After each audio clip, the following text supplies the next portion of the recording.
밤에 찾아온 손님, 빛으로 걸어나간 사람. 6월절의 열기로 뜨거운 예루살렘의 밤이었습니다.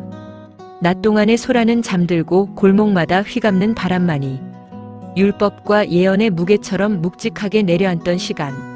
성전의 돌들이 머금은 낮의 열기가 서서히 식어갈 무렵 한 남자가 조심스러운 걸음으로 어둠을 가르고 있었습니다. 그의 이름은 니고데모. 백성의 지도자요 율법의 수호자이며 존경받는 사내들인 공회원이었습니다. 그의 이름 니고데모는 승리한 백성을 의미했습니다. 이름처럼 그는 세상의 모든 승리를 거머쥔 듯 보였습니다. 바리새인 중에서도 가장 엄격한 경건을 자랑했고 6천여 명의 동료 가운데서 뽑혀 최고 의결 기구에 앉은 지혜와 권위의 상징이었습니다. 아리마대 요셉과 어깨를 나란히 할 정도의 부는 훗날 그가 왕의 장례에나 쓸 법한 어마어마한 양의 향품을 준비할 수 있을 정도였습니다. 그는 지식, 명예, 부 그리고 온유한 인격까지 인간이 가질 수 있는 모든 덕목의 정점에 서 있는 사람이었습니다. 하지만 그날 밤 그의 발걸음은 승리자의 행진이 아니었습니다. 낮 동안 예루살렘을 뒤흔든 한 젊은 목수, 예수의 소문 때문이었습니다. 그가 행한 표적들은 단순한 기적이 아니었습니다. 사람들은 그 신비함에 열광하며 예수를 따랐지만 니고데모는 그 너머를 보았습니다. 예수께서는 기적에만 매달리는 그들의 일시적인 믿음에 자신을 의탁하지 않으셨습니다. 그분은 사람들의 속내를 꿰뚫어보는 본질을 아는 분이었습니다. 니고데모의 마음속에는 지성인의 호기심과 구도자의 갈증이 뒤섞여 소용돌이쳤습니다. 마침내 허름한 숙소 문 앞에 선 그는 자신의 모든 지위와 나이를 내려놓고 30대 청년 예수를 향해 입을 열었습니다. 랍비여, 우리가 당신은 하나님께로부터 오신 선생인 줄 아나이다. 하나님이 함께 하시지 아니하시면 당신이 행하시는 이 표적을 아무도 할 수 없음이니이다. 중하고 예의 바른 학자다운 접근이었습니다. 그러나 예수님의 대답은 그의 예상을 완전히 깨뜨렸습니다. 진실로 진실로 네게 이르노니 사람이 거듭나지 아니하면 하나님의 나라를 볼 수 없느니라. 그 개념이 생소한 것은 아니었습니다. 이방인이 유대교로 개종할 때 그들은 새롭게 태어난 자로 불렸습니다. 하지만 니고데모는 보아왔습니다. 종교적 의식을 치르고도 삶이 변하지 않는 수많은 영혼을. 예수님의 말은 그런 의식적 차원의 이야기가 아니라 니고데모의 영혼 깊은 곳을 관통하는 근원적인 질문이었습니다. 그의 이성이 저항했습니다. 사람이 늙으면 어떻게 날 수 있습니까? 다시 어머니의 뱃속에 들어갔다가 나올 수 있단 말입니까? 하지만 니고데모의 이 질문은 어리석은 질문이 아니었습니다. 인간의 모든 지식과 경험을 총동원한 절박한 외침이었습니다. 어떻게 가능한 거지? 그 불가능해 보이는 방법에 대한 진정한 갈망이었습니다. 예수님의 시선은 밤하늘처럼 깊었습니다. 사람이 물과 성령으로 나지 아니하면 하나님의 나라에 들어갈 수 없느니라. 물과 성령아. 그 단어들이 니고데모의 머릿속에서 메아리 쳤습니다. 물은 그저 정결 예식의 도구가 아니었습니다. 그것은 태초 흑암이 깊음 위에 있고 하나님의 영이 수면 위를 운행하시던 창조의 새벽을 떠올리게 했습니다. 에스겔 선지자가 외쳤던 맑은 물과 새 영의 약속이었습니다. 굳은 마음을 제거하고 부드러운 마음을 주시겠다던 하나님의 새 언약이었습니다. 예수께서 말씀하신 거듭남, 즉 아노테는 단순한 반복이 아니었습니다. 그것은 다시와 함께 위로부터라는 이중의 의미를 품고 있었습니다. 인간의 노력으로 되풀이하는 낡은 출생이 아니라 하늘로부터 오는 새로운 생명의 시작을 의미했습니다. 마치 창세기 2장 7절 하나님께서 흙으로 사람을 지으시고 생기를 불어넣으시어 생명이 되게 하셨던 것처럼 성령으로 말미암는 영적인 재창조를 말씀하시는 것이었습니다.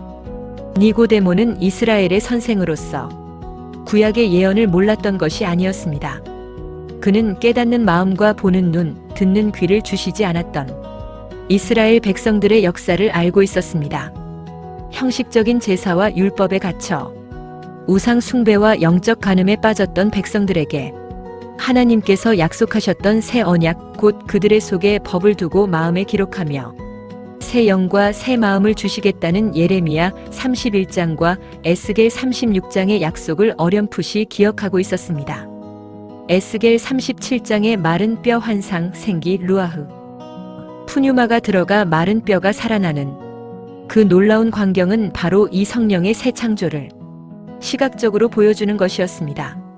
성경에서 물은 심판과 생명을 동시에 상징합니다.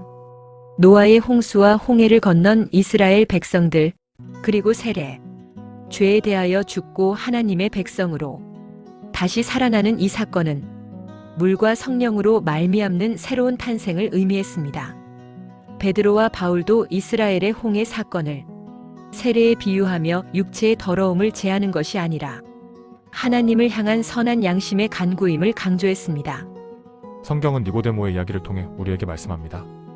하나님의 선물인 물과 성령으로 다시 태어나지 못하면 아무리 열심히 선한 행위와 종교 행위를 한다 해도 절대 하나님 나라에 들어갈 수 없다는 것을. 구원은 율법과 제사로 대표되는 잎사귀만 무성한 유대교의 형식이 아닌 오직 어린 양의 보혈을 아는 하나님의 은혜로만 주어지는 것이라는 은혜의 복음이 니고데모의 밤 방문을 통해 선포된 것입니다. 변화된 삶 빛으로 나아가다. 그날 밤의 대화는 니고데모의 삶을 송두리째 바꾸어 놓았습니다. 그의 변화는 요한복음 뒷부분에 두 번 더 기록되어 있습니다. 첫 번째는 요한복음 7장 사내들인 공회에서였습니다. 당시 지도자들은 예수를 체포하려 했고 불법적인 재판을 통해 그를 정죄하려 했습니다. 니고데모는 용기 있게 일어섰습니다. 우리 율법의 사람의 말을 듣고 그 행한 것을 알기 전에 판결하는 것이 옳으냐? 그는 동료들의 조롱과 비난에도 불구하고 공정한 재판을 요구하며 예수님을 변호했습니다.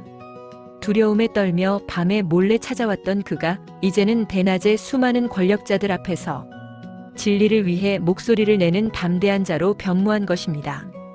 두 번째 변화는 예수님이 십자가에서 죽으신 후였습니다. 모든 제자들이 두려움에 숨고 심지어 베드로마저 예수를 부인했던 절망적인 순간 니고데모는 아리마대 요셉과 함께 나타났습니다. 그는 왕의 장례식에나 쓰일 법한 어마어마한 양의 모략과 침향, 무려 100리트라 약 34kg의 향료를 가져왔습니다. 당시 사형수의 시신은 가족이나 친지가 찾아가지 않으면 쓰레기장에 버려지는 것이 관례였습니다. 그러나 니고데모는 자신의 모든 지위와 명예, 부를 걸고 예수님의 시신을 거두어 왕의 예우로 장례를 치렀습니다. 요한은 일찍 예수께 밤에 찾아왔던 니고데모더라고 기록하며 그가 이제는 더 이상 밤에 속한 자가 아님을 암시합니다. 그는 어둠 속에서 빛을 찾아왔고 이제는 스스로 빛이 되어 어둠 속에서 죽은 자를 섬기는 자가 된 것입니다. 처음에는 자신의 신분과 평판이 드러날까 두려워 밤에 몰래 찾아갔던 니고데모. 그러나 예수님을 만나고 물과 성령으로 거듭난 이후에는 더 이상 세상의 어떤 것도 그를 두렵게 할 수 없었습니다. 사내들인 공회원이라는 권세도 막대한 재산이나 사람들의 평판도 그 어떤 것도 거듭남으로 얻게 된 확고하고 변하지 않는 새 소망 앞에서는 아무런 의미가 없었습니다. 거듭난 사람은 세상을 두려워하지 않습니다. 오직 예수님이 모든 관심의 대상이요, 삶의 이유요, 삶의 전부가 되는 것입니다. 니고데모의 이야기는 우리에게 묻습니다. 당신은 아직 밤에 속한 자입니까? 아니면 빛으로 걸어 나간 자입니까? 그의 여정은 우리에게 진정한 변화가 무엇이며 그 변화가 가져오는 자유와 담대함이 얼마나 위대한지를 생생하게 증언하고 있습니다. 이제 우리도 니고데모처럼 세상의 어둠을 넘어 영원한 빛을 향해 나아가는 저와 여러분이 됩시다. 감사합니다.